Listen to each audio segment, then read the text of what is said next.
Here's a life hack. You're in your local metro because you're not a rich magician like me. And you want to get some poon. You know what I'm talking about? Some of that good, the tight. You want to get some of that wet. And here's a secret. Mark Wilson's Guide to Magic. You want to be reading this in front of them. So whatever it is you're doing, you want to make sure that you have the book open and you're showing them that you're a read individual, that you're learned, that you're an educated man, and you're going to see soon enough all of the wet that you're going to be getting. Speaking of Mark Wilson's Guide to Magic, the title of this video is The Best Trick from My Favorite Book. And this happens to be one of my favorite books in magic because it was actually my first book in magic. And I recently came across this bad boy again and thought, hey, why not teach this trick here to the masses? The masses. But the name of the trick is double thought projection, and it looks a little bit like this. For this, we actually need 2 decks of playing cards. We're going to be using these Red Rocket playing cards, and of course, my deck of playing cards, the upcoming Missing Piece deck. So we're going to have the participant name any playing card they want. Let's say they happen to name something like the, I don't know, the 7 of clubs. And you go, what? The 7 of clubs? How did you know? How did you know the 7 of clubs was the one that I wanted you to pick? And of course they go, what are you talking about? And you say, well, look, that card happens to be from my deck, the Missing Piece deck. That's the only card in this deck that happens to be from my deck. And you named it freely. That's insane. Well, that card belongs in this deck, but still, that's kind of crazy that you would name the one card that I put from a different deck in this particular pack of playing cards.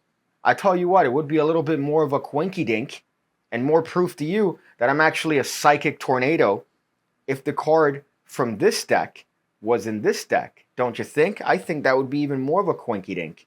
So let's spread through and see. Oh, we have one card and one card alone from the Red Rocket deck. And don't you think, of course, it's the 7 of clubs, the card that you freely named, which of course belongs in this deck. Oh boy, we have a miracle. Double thought projection, Mark Wilson's Guide to Magic. One of my favorite tricks, one of the easiest tricks you could learn, especially when you're starting your magic journey, which is going to lead itself in, I don't know, a lot of years of loneliness. But what it will give you is a couple of tricks you could show here or there to your friends, and maybe an extra source of revenue. Speaking of an extra source of revenue, the PigCake Magic Academy. Look at the list. Look at the list of things that you get access to the moment you sign up. It's not like you don't get access to all of it the moment you sign up, which is dumb on my end because you could just kind of save the videos. But still, that's beside the point.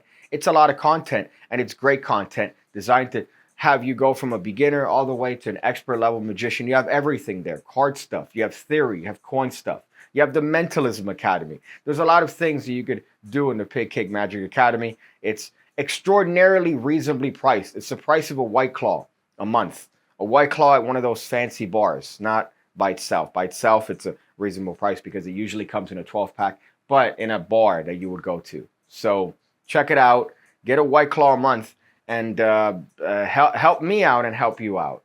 I'm still working on the catchphrase. The only slight in this trick is a double lift, and I'm doing it exactly as presented in the book. Now, of course, there's different ways to present this. However, I do think that it's still great as is from the original Mark Wilson Guide to Magic. So let's show you how to do this. So the setup is very simple. You take one card from this deck and place it in the back of this deck. That's it.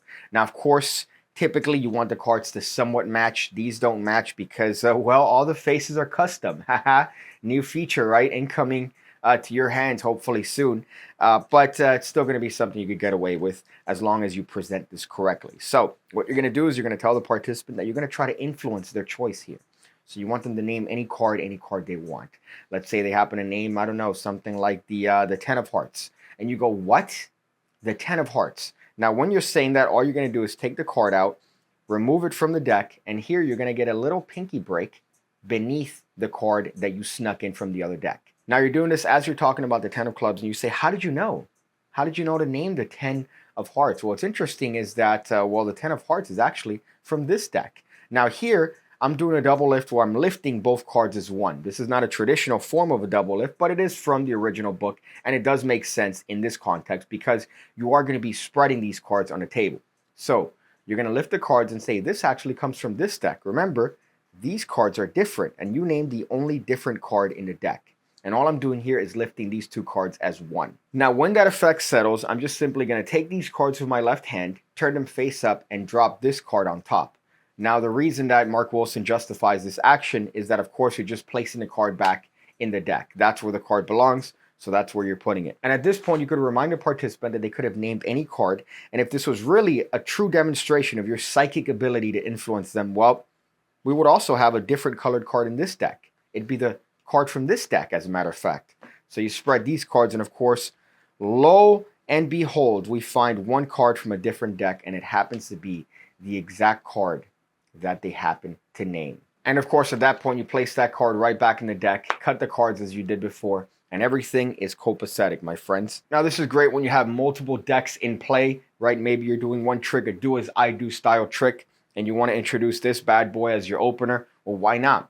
Why not? Because you have both decks. All it requires is a setup with one deck, and you have this amazing psychic phenomena where you're able to influence the participant as to a selected card that they freely chose. So it's a great trick, especially if you want to get them ladies at the old person home, you know what I'm saying? And all for the low, low price of one simple, non-virgin-y double lift. Wow. Some advice at the end of the video. I buy these in bulk for about, I don't know, $8, and I keep them in a drawer. I always have one of these in my pocket. It's gum. Breath is very important, and it makes a big difference when you're talking to someone and you're smelling what they ate. I fondly recall one of my teachers screaming at me, telling me I'm never going to amount to anything, and all I could think of was the fact that her breath smelled like she just grabbed a fresh butterscotch piece of dog poop and bit into it like an apple. Maybe I would have taken her warning more seriously had she had some good, decent breath, all at the expense of a single piece of gum. So imagine how much connections you could potentially lose by having dirty, disgusting breath and not resorting to something as simple as gum. So keep it in your pocket. Always be chewing ABC. Always be chewing gum. And you're going to see that not only is your jaw going to be a little bit more defined, but you're going to have fresh breath all the time. Especially as magicians, Lord knows that you're going to get a reputation nevertheless as a person that smells. So at least make sure that your breath smells good. I see you again. When I see you again. When I see you again. When I see you again. When I see you again. When I see you again. When I see you again.